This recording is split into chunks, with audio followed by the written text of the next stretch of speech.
again, I'm Danielle Alexander, and it is my pleasure and honor to welcome you all to today's webinar. I'm just filling in for Erica. So just thank you so much for coming in this webinar today. We're just so happy to be able to do this. JTEEN is an organization that creates networking, resource sharing, and learning opportunities for professionals who work with teens in any and all Jewish organizations. If you know anyone who could benefit from being part of JTEEN, please invite them to be part of the organization. We would love to tell them more about it. We have an incredible virtual convening in collaboration with Jewish Learning Work, Jewish teen professionals and their staff, including supervisors, coming up on Thursday, March 3rd, from 2 p.m. Eastern to 4:30 p.m. Eastern. The convening is called Reimagine, a convening to explore and elevate the work of Jewish youth professionals, with keynote Mark Young. I hope that you put the date on your calendar and join us. I'm going to also share in the chat the link to sign up. So please come. And so without further ado, I want to introduce Mike Friedman, our presenter for today. I have a whole bio about you to share, but I think you can also introduce yourself to everyone and tell everyone who you are, but you are an experienced educator and manager with a passion for developing people, culture, and you currently serve as the Learning and Development Specialist with Cushman and Wakefield on the Google account, designing and facilitating training focused on leadership development, professional skills, and workplace experience. So we are so happy to have you today, Mike. You can tell us a little more about yourself and get started, and I will keep letting people in. Perfect. To the Thank meeting. you, Danielle. Thank you everyone for joining. It's so nice to see you, and it is less random that I'm here than it sounds from what I do. For the past 15 or so years, I've worked in and out of the Jewish community at day schools, at our local federation. I'm actually in Mountain View, California, in the Bay Area, running our teen initiative. I launched it a number of years ago. And as Danielle said, I'm an experienced educator. I've taught, I've been a principal and a dean of students. And I connected with Erica a long time ago when I was running our teen initiative. And one of the things that we constantly talked about was this idea for a newish Jewish Professionals Institute that we talked about. And it hasn't launched, but she and I have been talking about what is it that Jewish professionals really need to support their growth at all levels. And when I entered the corporate workforce, where I currently am, I realize that it's a lot of the same needs, and a lot of what I'm doing for Cushman and Wakefield, for our people, are really the same things that Jewish educators need. And so when Erica and I met a few months ago to talk about what this presentation would be, she said, what are you passionate about, and what do you love, and what can you bring to the table? And I was like, I actually really love cleaning. I love being organized. I love like rearranging. I love going through things. And she's like, yes, like, absolutely. Like, that is a need. Like, tell me how you do it. And I say, I'm not going to pretend to be a tech guru, but I think there are a lot of little easy tips and tricks that I teach people in order to help them stay on top and make it look really easy. And she's like, can you bring it to the table? And I said, yes, let's bring it to the table. Let's bring it to everyone, because organization shouldn't be overwhelming, and it shouldn't feel like a mountain you have to climb. So I'm excited to share some tips and tricks with you today. And this is what I want from you. So really make sure your camera's on. If it's not, I think everyone's is, although there's lots of scrolling, which I'm not great at. And put those distractions away, right? You signed up for this. This is your choice to be here. It's your hour of professional development. And let's honor that by turning over our phones, turning off our email, telling our kids to go to the other room. Mine are fortunately at school. Otherwise, they would be in this room because I'm on a call, and that's how the timing with little kids works. And as I said, I'm going to teach you some tips, some things to try.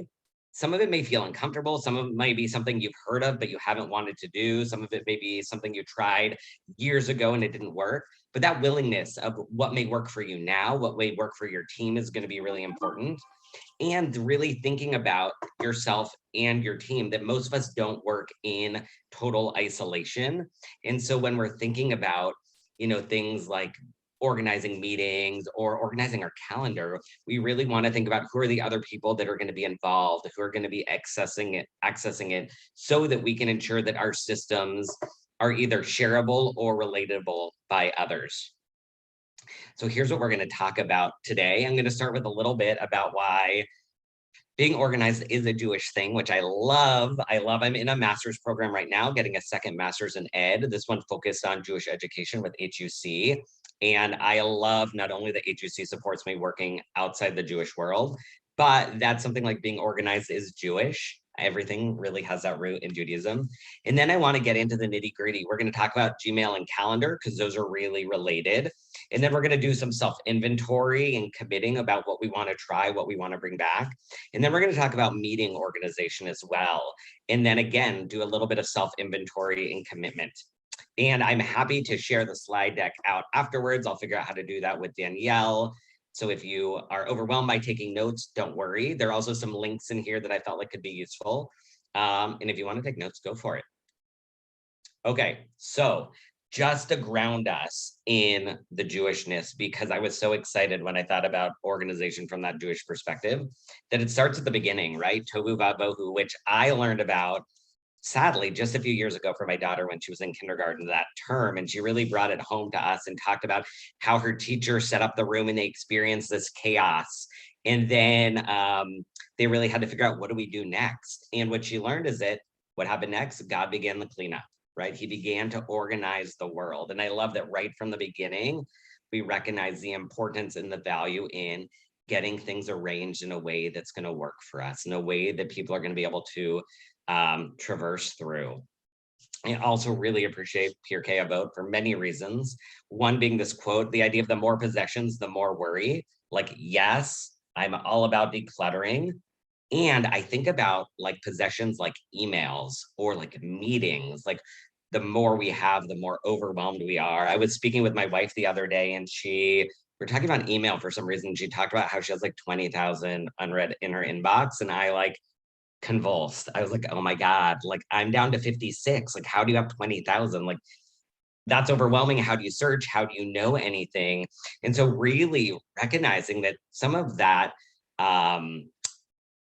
having those possessions can be really a huge source of anxiety and stress. And we all know the world we're living in. We don't need any more of that. So this idea of organization can help us really let go of things and help us really bring in and narrow our focus.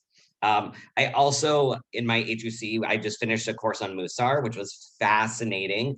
And I loved that there was a soul trait connected to it, this idea of order, which I thought was really beautiful. And just like everything else, like patience, like compassion, our order too can go to extremes, of the extreme where we're spending so much time and we're micromanaging things, or we just let things go and it's chaos, chaos, chaos. And the importance of us checking in with ourselves and finding that balance. And finally, just the idea of Shabbat. I don't know about you, as I've gotten older, I've really valued Shabbat. And I now that I have young kids, I really, really take advantage of this idea of a day of rest. But it seems to go smoother when I've planned for it. So even this idea of having rest, I want to get it organized in advance. So, for my kids, it's going to be a good Shabbat if I've remembered to buy grape juice and challah. Like that's what they're thinking about when it comes to Shabbat. For me, it's more of making sure that little mundane tasks that I might have to deal with, I can either get done beforehand or push off until Sunday. And so I love, love, love that being organized connects to the roots of who we are as people, as well as can just bring this calmness that I think a lot of us really need, especially in the world right now. So let's jump in. And we'll talk about Gmail and we'll talk about Google Calendar. Those are two systems I work on a lot, and I train people on how to use really in terms of the basics, because there are a lot of easy fixes that we can bring into our daily routine that can help us feel more organized, help us stay on top of our work, and eliminate some of that worry and some of that concern. So here's what I want to go over. I'm going to talk about these 4 points related to email. And I continue to be surprised. I was just on an agency call last week when someone said, I hate email. I don't even check it every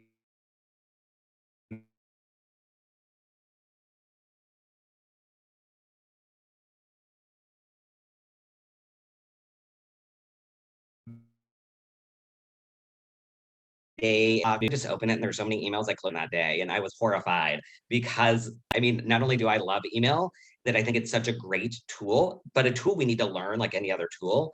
But email is often people sharing needs, sharing ideas. And so we don't want to just shut it down because we're overwhelmed. So, number one, right? I'd say that reading is just that first step.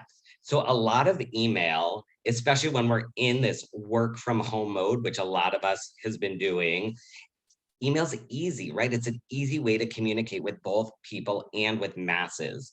But often it's not just about reading it. And I've noticed there's a lot of time wasted on talking about follow up to email because of a lack of acknowledgement or response of the email. And what I mean by acknowledgement is really just like this quick, I got it, right? If my boss sends me an email and maybe it's about a new hiring policy that we need to support, if I write back, I got it, she knows I got it. She doesn't have to follow up with me. Hey, did you get that email? I want to make sure you read it. So, but right, she knows I got it. She knows I have it under control. If I had a question, I could respond with my question, or I could say, got it. Can we talk about this in our one-to-one? And that's different than really responding when someone's asking you to look something over and give feedback on it, or maybe asking you a question. You know, perhaps a parent is interested in how the Sunday program is adapting to new COVID protocols they're having in school, and will they be mimicked, and what about X and Y and Z, where you really need to be thoughtful and take time to respond. So I really like to think about my email in those two ways. What do I just need to acknowledge that I can then put away and give someone else on the other end that like, okay, he's got it, I don't need to worry about it?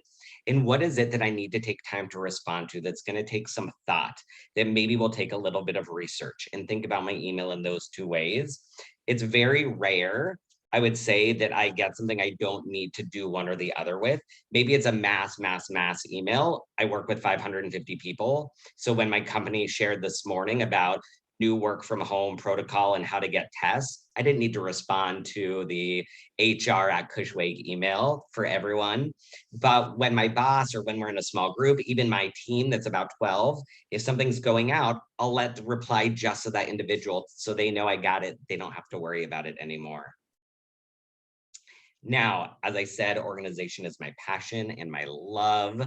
If I could just do that for a living, I probably would. I spend a lot of time reorganizing our garage. And I'm a huge fan of folders and email.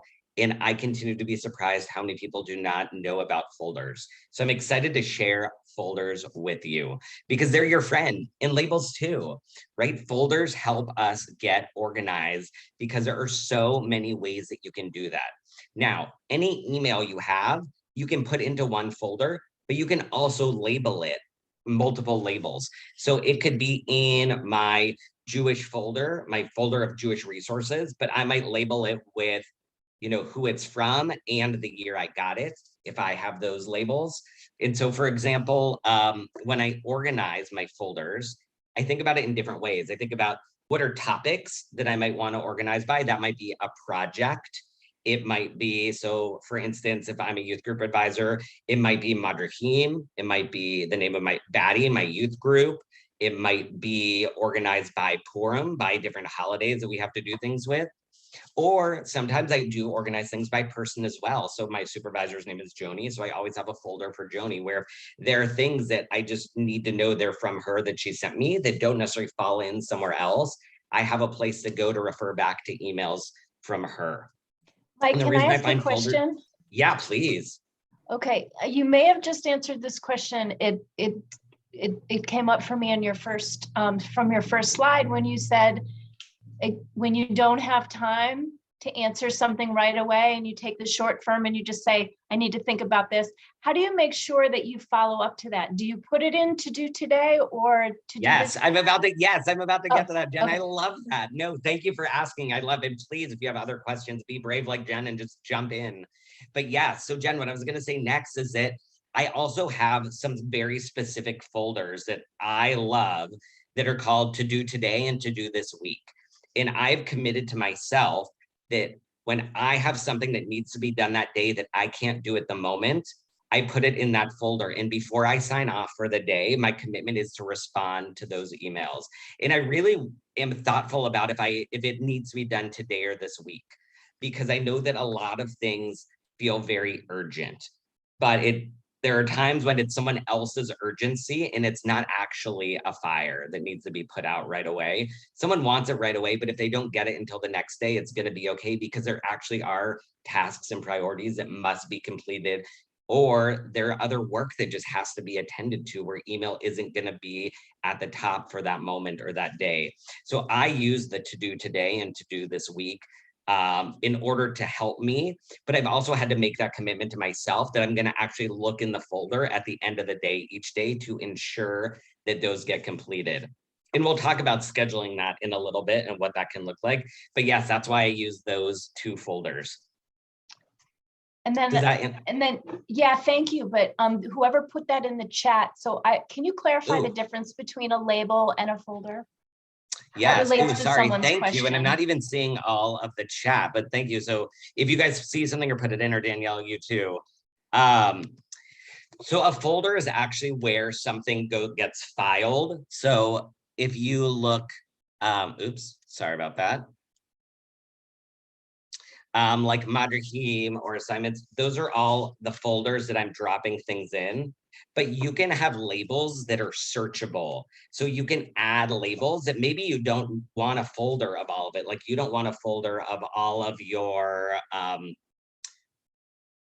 curriculum. You actually want your curriculum in folders based on your units, but you could add a label of curriculum to every curricular piece. So if you're ever searching for all of your curriculum, instead of having to go into each folder, you could type curriculum into the search bar, and then all of anything with the label of curriculum would come up.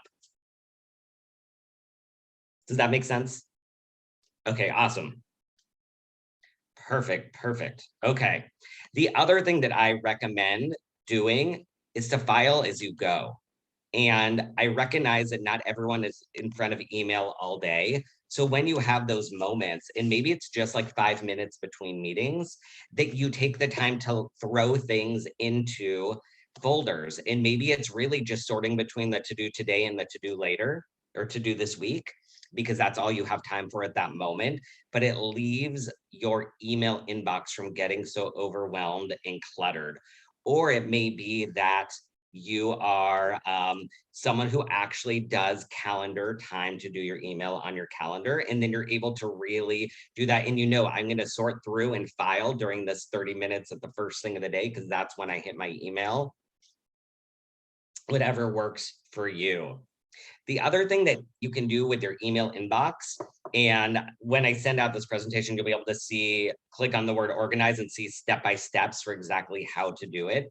But you can organize your inbox for you in the sense that you have what you want to show up at your inbox.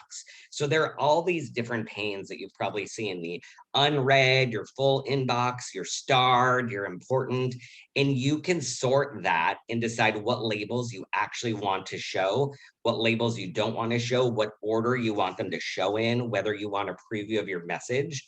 And so what I've really done for myself is really think about what's going to help me not be overwhelmed when I see my inbox, what's going to be useful for me, and arrange it that way. And it might be different with your personal and your work email, and that's okay. So for me, I know that seeing the unread is what's most important to me. So that's what I always have at the top of my inbox. And for me, using things like the star or like the important isn't what I need at work. What I need is my unread and my everything else. So that's all I show. In my personal life, I star a lot of messages that I just want easy access to, that I know I use often. So I have that category also showing on my personal Gmail. But all of this, as I said, you can find out when you click that organize button. But I find it really useful to think about what is going to help me get organized as quick as possible. And some of it's going to be trial and error as well. Finally, and we alluded to this a little bit before, it's about like setting those inbox goals, right? And really holding yourself accountable. So maybe you're someone who is in front of your computer all day, so you can kind of go back and forth with email. Maybe you're someone where you're teaching a lot of the day, so you really calendar specific sacred email time that you don't let people schedule over for 30 minutes the first thing of the day and 30 minutes in the afternoon. But you want to think about yourself. What is your goal? What do you need to be effective and efficient in your job? And how can you set yourself up for that? So that's what I always encourage new professionals who feel like I don't have time for email to do, is to set that time and calendar it. Calendar, calendar, calendar, so you can hold yourself accountable and don't let it be scheduled over. Right? If someone puts a meeting at that time, let them know you have something going on. Or on sometimes on my calendar, I'll write do not schedule over on specific things, because I know sometimes in our organizations, people ignore our calendars or think that their thing is more important and that that's okay. So with calendar, I find it really connected to Gmail, into our keeping our email in line. And so I want to really bring these two together and really share these pieces with you. So this idea of keeping your calendar up to date, what I've noticed, especially during COVID, is that people have sort of let their calendars go, that they sort of keep assuming things will go back to normal, things will go back to normal. It's 2 years later, things are not going back to normal, but I still find that people have meetings on their calendars that were from before COVID, or they have information about their meetings from before COVID. They have old meetings they haven't removed, they have meetings they haven't responded to, and it can just look really overwhelming on your own calendar or trying to schedule someone else's calendar. So I say, give yourself that time and start by cleaning up your calendar. I had a young woman who was working for me, and we made a goal at one point that over the next 3 weeks, she was going to find time. And so when we met again, her calendar would be fully up to date, because when I tried to schedule things with her and I'd say, oh, is this still going on? Oh, no, that's old. I just haven't removed it. Is this still going on? No, like, I don't think so. And so a lot of times, like, we're holding on to the past, or we've just scheduled things out that are no longer relevant. So taking time to really do that and making sure that we RSVP, right? There's a reason that there's an option to RSVP on the meetings. People like to plan. If you're like me, you're a planner. I want to know how many people are coming to a training. So I know, do I do breakout rooms and what does that look like? Can I do a poll? What kind of activity I can do, especially in virtual training? But also when we're just having meetings, to think about who's actually showing up, who is going to be there. So I know if I need to tweak my agenda, or do I need to reschedule my meeting because someone who I thought was going to be there now isn't going to be there, and they're a real crux of the outcomes of that meeting. So please, please, I encourage you to RSVP. I always send a calendar invitation so someone is aware that I'm scheduling a meeting with them. And I always ask people to respond and send out reminders. If you have not RSVP'd, please do so, because I want to be planful and make the most of your time. So let me do that by letting me know if you're coming. And that really ties into this idea of efficient scheduling, right? Let's not just schedule, which happens so often, but actually look at the calendars of the people we're scheduling. And if our calendars are up to date, people are more prone to do that. I've noticed on my account, calendars are so out of date that a lot of people just schedule because they don't know what actually people's availability is. So we're really encouraging everyone to make a goal for themselves in January to clean their calendar for 2022 to make sure it's actually in alignment with meetings and commitments that they have this year. Again, this idea of we want to make sure we're sending calendar invitations. We're giving people a heads up that they're having a meeting. No one wants a surprise meeting. It's just not that fun often. So we want to make sure that we are not having unannounced meetings. And I love to use the optional, which a lot of people don't do with meetings. And what I've established with my supervisor and my colleagues is that if I make you optional, number one, I want you to know this is happening. And number two, I want you to know you're welcome to be there, but I don't need you there. So often with my bosses, we'll go through things. I'll let her know, hey, like, I included you on this. Here's what I'm doing for it. I'll ask her if she can show up. Sometimes she'll say yes, sometimes no, sometimes she's unsure, but she knows I have it covered, but I'm including her. So it's one less thing that's A, a surprise, or B, she has to follow up on, because she can see what I'm doing and knows, like, I'll join if I want to, I'll poke in if I can, but I don't need to. The other thing that I have found is that I have a lot of recurring meetings, and that my boss is not super computer savvy. She totally owns it. And what I've been working with her on that she's really gotten successful with is the idea of recurring meetings. And it sounds silly, but she just didn't know how to do it. And she was just like, it's fine, I'll just do a new meeting each time. And it's just, oops, not that difficult to do, that when you open up a meeting and there's this idea of does not repeat, that you can then go and make it a recurring meeting, and you can set it for 10 sessions, or you can set it for to end at a certain date. You can have it recur every other week. And we've been able to do a lot of our trainings and things on these recurring meetings, which also allows us to easily communicate with participants as well, and just makes organizing your calendar that much easier. When I know that we're going to have one-on-ones forever, I can just have that with no end date. But if I know we're doing a 6-week leadership course, I can recur our 6 weeks, Mondays at 10 a.m. for an hour, and all the participants will have them on their calendar all at once and all connected. So if something changes, the changes are connected as well. I'm also a big color coder. I'm sure this isn't a surprise based on everything else, but I love visual. For me, I recognize I'm a visual learner. I need to see it, and it helps me think about my week. So my general work I do is yellow. My Jewish stuff is purple. When I'm teaching or leading for work, it's orange.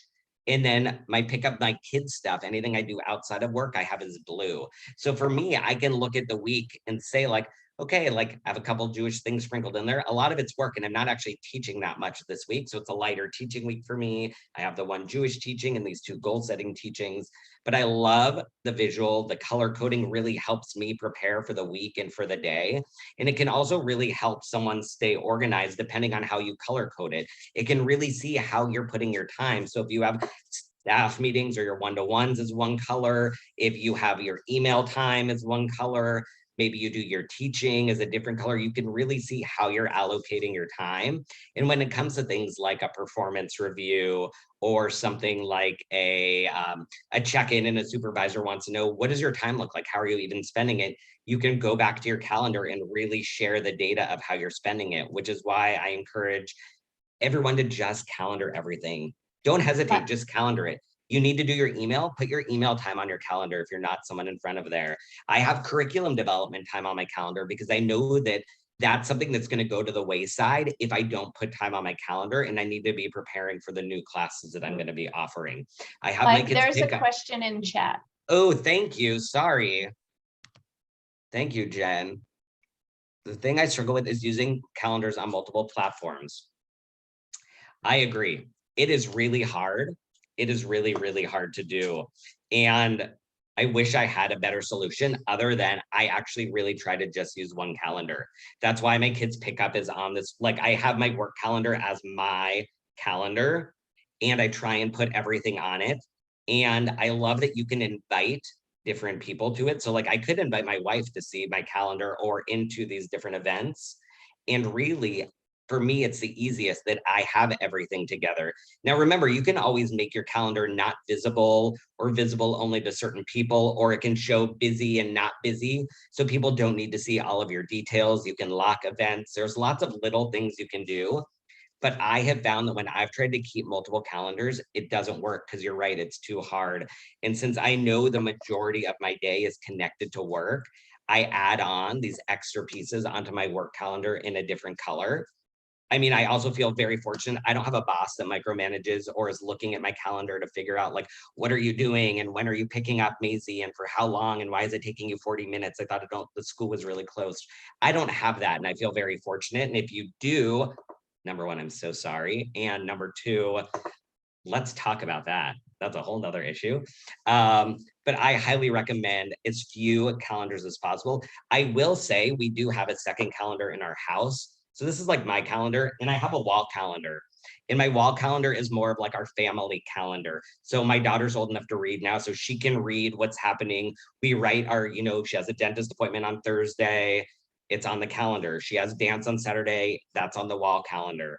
Now, would I put her dentist appointment on this calendar? Absolutely. I would add her dentist appointment to my calendar as well, because it's happening. It's something I need to be attentive to.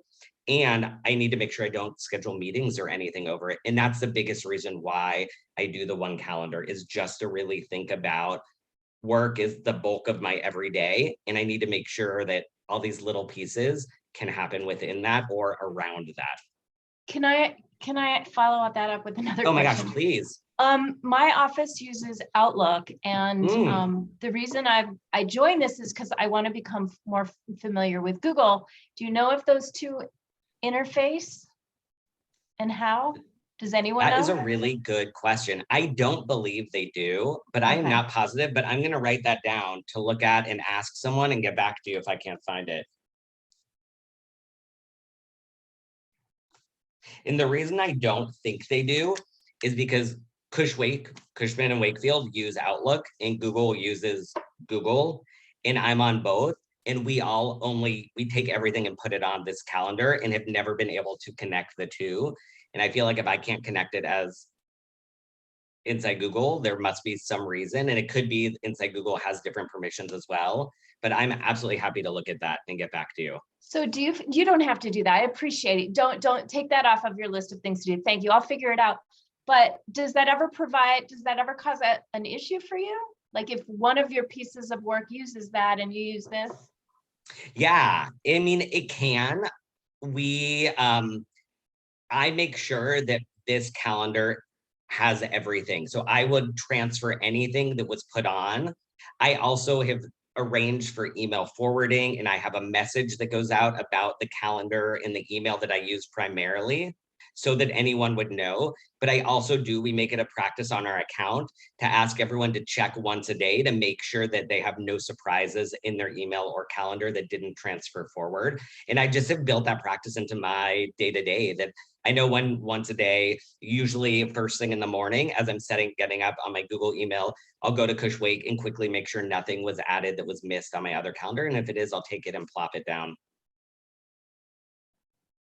Thank you. Yeah, I think that any such type of auto respond, I tell people if they're really busy with work and they can't respond to an email. I have a colleague who has to do audits. I told him, start putting up an away message that says like, on Monday through Wednesday this week, I'm busy doing account audits. I won't be able to get back to you right away, but when I have a few moments, I will. If it's an emergency, here's the person to contact. So he's not out of the office, but he's so focused on a task that is timely that it makes sense to put up that automatic reminder. And I've done it before with, emails, just to make sure, people get it, where you can do it where they get it the first time they write to you. But I use this other email address for my client. So please, if you need to schedule a meeting with me, make sure that you email it to this email address so they get that bounce back initially. And then I take it upon myself also to double check and just make sure that nothing has slipped through the cracks. And things will, because we've all seen that. They all can slip through the cracks at times, and we just have to do our best.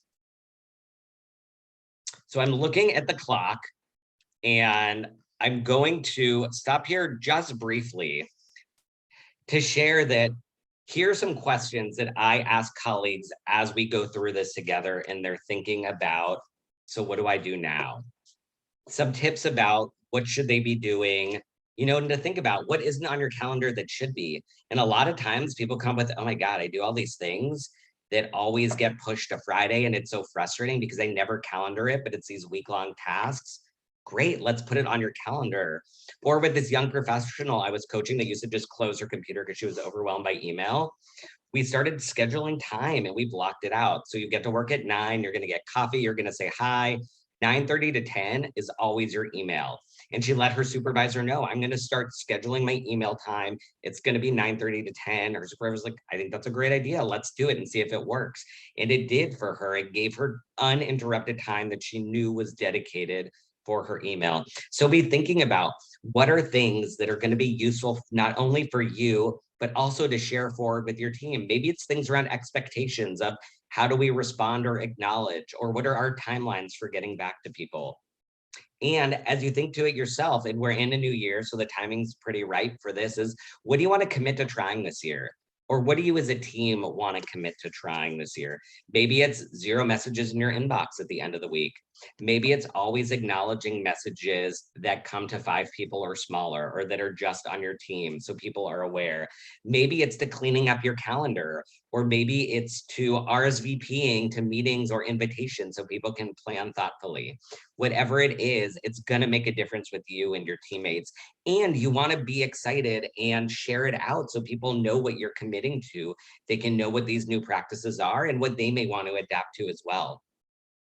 So I want to jump ahead because I think that organized meetings are just as critical. And I don't know about all of you, but my guess from being in a Jewish org in multiple roles in multiple years is that you probably have a lot of meetings, and a lot of meetings that maybe you find are not the most useful, or that are redundant of emails, or meetings where you're like, why am I even here? Like, what?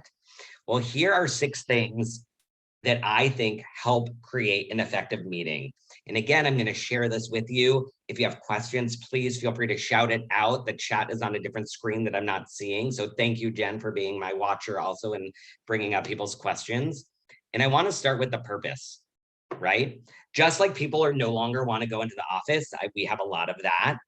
People don't want to just go to a meeting, right? They want it to be intentional. They want to go to the office for a purpose. They want to have a meeting for a purpose. So we really need to think about what are the purposes of our meetings, right? And does it need to be a meeting? Often when I talk to people about why we're meeting, they realize they don't need a meeting, that it could just be an email, or it should be a conversation, right? It should just be a one-on-one conversation, not a big team meeting. So we know that there are a lot of great reasons to have meetings. Maybe there's a project and updates need to happen, and it's things that shouldn't be shared in writing, or it's things where we really need to have a conversation around, or things that are going to shift that people will have questions on. Or maybe it's a decision that needs to be made. We're coming together about what our strategic goals are for the year, or we're coming together to talk about what we want to do about the Purim Carnival, knowing that we can't wait till last minute.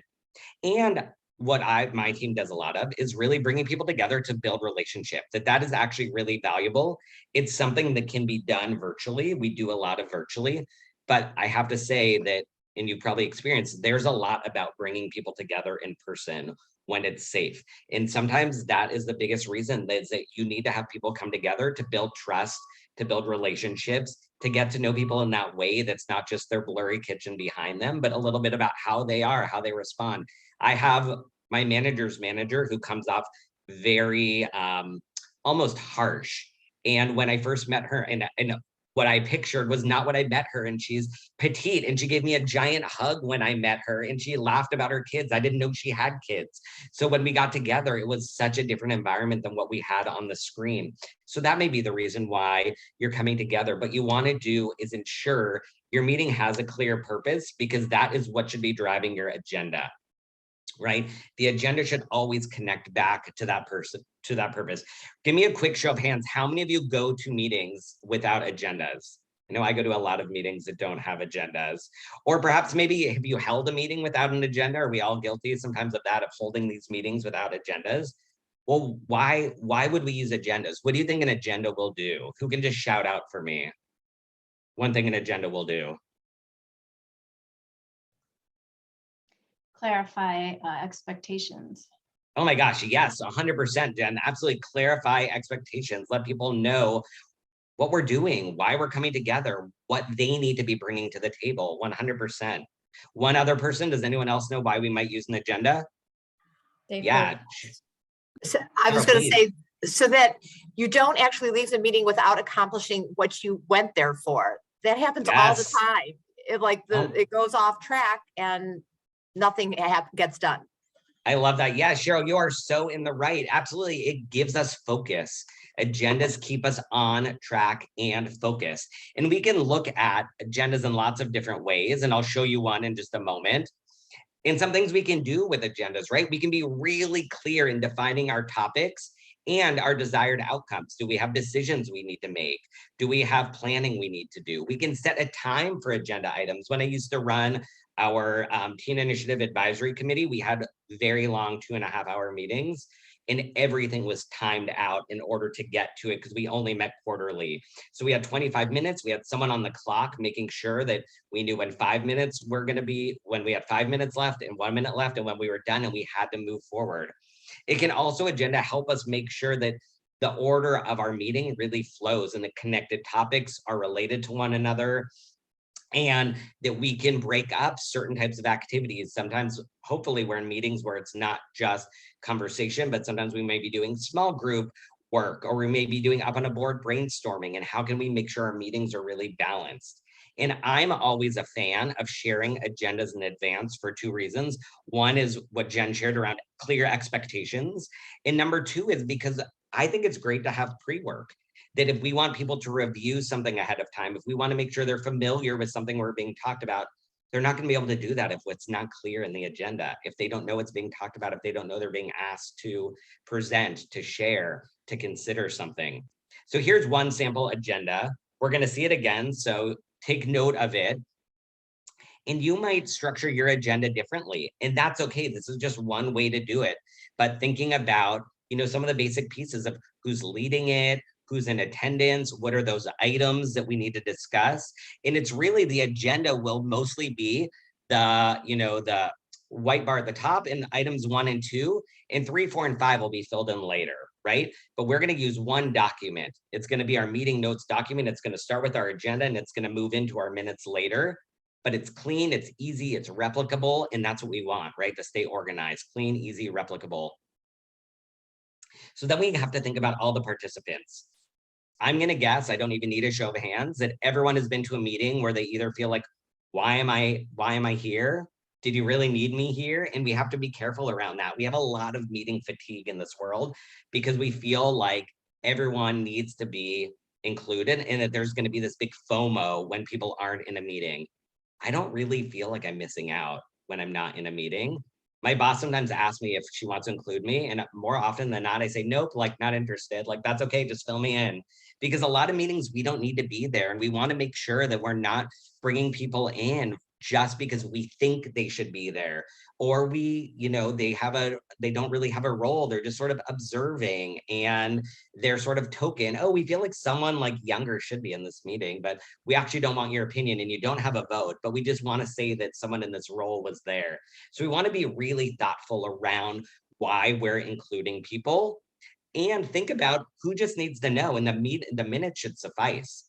So if there's a meeting going on and I'm not involved in the decision-making process, and I don't even really need to know about the discussion, I just need to know what was decided and how it's being executed. My boss can forward me the minutes, I can read it and feel like I'm caught up to date. And if I have a question, I'll ask her when we meet in our one-to-one, which hopefully you're doing with your direct reports or your manager on a weekly or bi-weekly basis as well. And this is again where we can use that optional piece, right? Where we can make participants optional and really let them know their participation is optional and why. I'm having this meeting, I don't need you there, boss, or you may find this interesting, but I understand that you have other priorities. So if you want to join, you're welcome to, but if you can't, I totally understand that, and you can read the minutes. And I also want to think about with attendees, they should always know why they're there. If you don't know why you're invited to a meeting, feel free to ask. It's a great thing to do. Ask why you're included. What's your role in that meeting? Or you can, on the reverse, ask why you're not included. That's also useful too. And hopefully you have relationships with your supervisors where you're comfortable with this asking, and making sure people know why they're there, right? If you're inviting someone and you don't think they know why they're there, tell them, because we want to make sure that everyone is prepared, both you as a meeting facilitator and you or others as meeting attendees. So organizing yourself ahead of time for what can come up during a meeting can be really useful, right? Planning for questions that may come about, additional information that people may want, or really thinking about, as I plan, oh, I'm going to need Danielle to speak to this. I want to make sure she knows I'm going to be asking her to speak to this. Or I want Sarah to present on this because she really owned this project, but I don't want to blindside her in the meeting. I want to make sure she's ready to go and she knows that she's going to lead this piece. So we want to make sure others are prepared for, and that we're also thinking about what data may be useful that we want to have on hand, or what examples may be useful that we want to have on hand, and really like, who's our audience? And when are we having this meeting? So do I need to plan some activities where people are up or moving? Do I know that my audience is one who is all about the facts? So I need to make sure that I have data to back up what I'm sharing, because that's going to be the first and only question I'm asked repeatedly.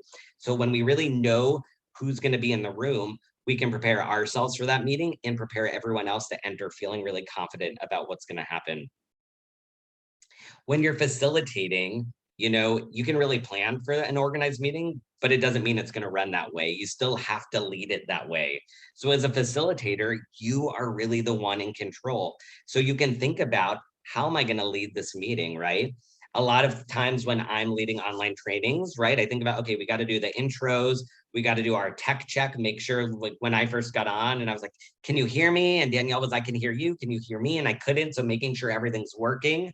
And then the first thing I often do is review the agenda. What are we going to do today, so that we're all, again, aligned with the goals of this meeting? What's going to be happening, so no one is surprised? And then if people have any additional items or questions, we're able to get those taken care of at the beginning. And then any norms that we need to establish is really important. And it depends. Are we meeting as a team? So maybe we don't do this every meeting. Are we bringing in new people? So we want to ensure that they know how our team functions. And then as that meeting progresses, as a facilitator, I want to stay on top of time. Hopefully I've assigned a different timekeeper, because it's hard to both facilitate and watch the clock. That I want to make sure minutes are being taken again by someone else. So I'm really focused on leading the meeting and someone else is capturing those notes. And then that I'm really including everyone, that I'm noticing if it's virtual, are people solely looking down, or did they turn their camera off? Or is someone I notice speaking every moment, and maybe it's turning others away from voicing their opinion? So how am I making sure to be inclusive? Is it through small breakout rooms? Is it by saying, I want everyone to speak once before anyone else speaks a second time? So what is the norm that we're going to set, and how as a facilitator am I enacting it? Finally, when I close up a meeting, it's really the three things. I want to make sure that everyone is aware and on board with these decisions we made, our action items, and then what's the next step? Are we meeting again? Are we meeting in small groups? Is everything concluded? What is that next piece? So no one leaves wondering what now, but to be very clear in that. And where can we capture that? In our minutes, right? And our minutes should be written so that someone who wasn't there can go through the minutes and feel like they were at the meeting, that they are leaving or they're reading and they're able to capture what was essential that came out of that meeting. So again, when we talk about setting an agenda, we should just use that agenda for our minutes, because it's already outlined for us. So we can really look at it again, and then we can break down those agenda pieces into our discussion and really have each item of our agenda and what were either the main points shared, or what were things that were talked about, or what was a vote for something. And then at the end, really capturing those big ideas, those decisions made, and those action items. So someone could read this and know, like, okay, we're going to do A, B, and C now.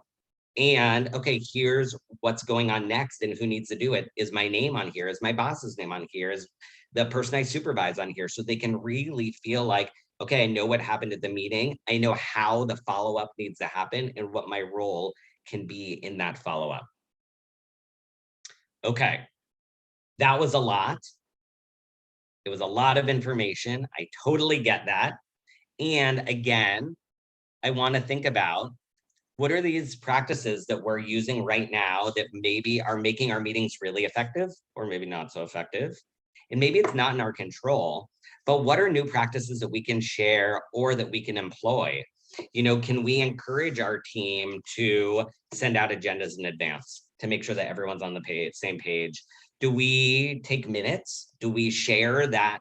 No one often wants it. I mean, from what I have found, people do not want to take minutes, but do we share the burden of minute taking in a facilitation? Is there someone who loves doing that? So that's really the right role. Are we thinking about what our norms are for a meeting? Do we do laptops closed when we're in person, so people are actually focused on the topic and not distracted? We started that at our work when we were in person. We've now gone virtual, which is a whole different world. But our goal is when we get back and meet as a team, it's laptops closed, because people don't need their laptops, are just a distraction. So what is it for you that is going to make things these meetings more effective and more productive and feel like you are accomplishing what you're set out to do, and hopefully even eliminating some meetings for yourself that really don't need to happen. Oh, and I love this that came in the chat. One of the best things we added was a rabbit hole catcher, someone who's responsible to call our attention when we're off the topic and bring us back to our agenda. That's beautiful. You know, a lot of organizations will do something like a parking lot, or they'll do thanks Eve, or they'll do something where they'll have just a whiteboard where when we were in person, you can go up to, or they'll use a Jamboard, which is sort of like a virtual whiteboard that is jamboard.google.com. I think it's a Google tool where you can just post up stickies. So that way you're able to not lose your focus and not lose your idea, because I feel like that's a lot of times is what happens. And we see it with listening, right? People are so focused on what they want to say that we're not able to truly listen to what someone's offering us. So we can have a placeholder to put it. And I love that when people are starting to go off track, and when someone has a role to do that, it feels less offensive, right? When someone is able to wear that hat that says like, hey, my job is to bring us back, and this is so far out of the agenda, let's put it on the whiteboard and come back to it. Let's put it in the parking lot. It makes it not feel like someone's being mean or someone's pushing someone's idea to the side, but we're really, hey, my job's to keep us in this lane. We're going in that lane. Let's come back to this lane. And I love that idea. That's great. What are other questions, or what are other things that have worked for you all? I love when I do trainings, what I often find is there's such an incredible brain trust in the room of really interesting ideas that as a facilitator, part of what I get to do is share, and part of what I hope to do is to bring out some of the secrets that we all have in our organizations that are going to be really valuable for others to hold on to and take back. So does anyone have questions or secret sauce that have really worked for y'all?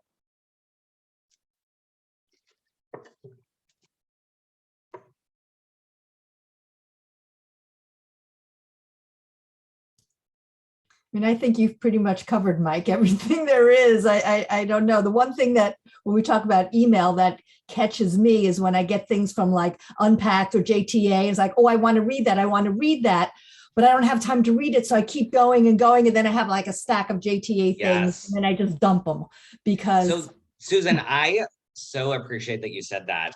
I recently started a folder in my Gmail called resources. And within that, I have subfolders for like my Jewish resources, my educational, because I also have done stuff in independent school resources. And I'm committing in the new year to putting an hour on my calendar of professional development for myself. And my boss is super supportive of that. She's an educator in the background as well. But a lot of what we read when we're doing research is that the best workers are ones that are taking care of themselves by allowing them this time for learning. And a lot of it comes from reading these great articles or listening to these interesting podcasts. And sometimes I have like the luxury of like a free hour during the day, and I'll put on a podcast and go on a walk, or I'll try and put something on when I'm exercising, when I'm using my rowing machine at home. And sometimes I can focus and sometimes not. So I decided I just need to calendar 1 hour out of my 40 in the work week that I think is actually going to be truly beneficial to the rest of the work I do, because I get so many nuggets from these articles and podcasts. Oh, Danielle, I love that you're doing that too. Maybe we can trade some. I'd love that. I love that. I was thinking that I used to go to conferences, right? We all used to like really look forward to those experiences, and now trying to create some opportunities during the week for that professional development and growth. And so I was thinking the podcast, the articles that I keep saving and never reading, to try and create some time set aside for that. And one thing that our learning and development team has done on our organization is we've recognized that we have the luxury to do that and it makes sense for our role, but not everyone does. So we've started also producing an email we call the weekly one, where we will take one of the articles we've read that we think is really relevant to the masses, and we will do sort of a summary of it. So it's a quick 30 to 45-second read. We'll always link the article for people who want more. And then when we have our company all hands, which happens, we send these out Monday, they happen on Tuesday, that's always referred to that weekly one and what an intention of the week that can be pulled out of that. So for example, we talk about things like maybe it's feedback, maybe it's patience. I'm writing one this week that's really talking about, I haven't found my article yet, but I know it's going to be related to here in the Bay Area, the world is shifting again. We've changed, I mean, all over, but we've just changed levels. Google just put out some announcements. So really, how do we brace ourselves to begin this again when we thought we were moving past it? And so I'm going to look for an article that's around that. And in my summary, I will give like a very quick 2 to 3 sentence. And then I always try to give 3 or 4 tips of what people can do. And if it's on maybe anxiety, I might talk about things like breathing or mindfulness. If it's on something like organization, I might give some of these tips. You know, we did a whole series over the summer around meetings and organization where we had a couple tips we encourage people to try each week. But that weekly one for us was our way of sharing even just a little bit of our nuggets of knowledge forward to other people who may not have that luxury or may want that, but just be like, I don't want to put the time into that, but I'll read your 30 seconds. I'll totally read it and I'll listen to our all hands call where it'll reinforce it.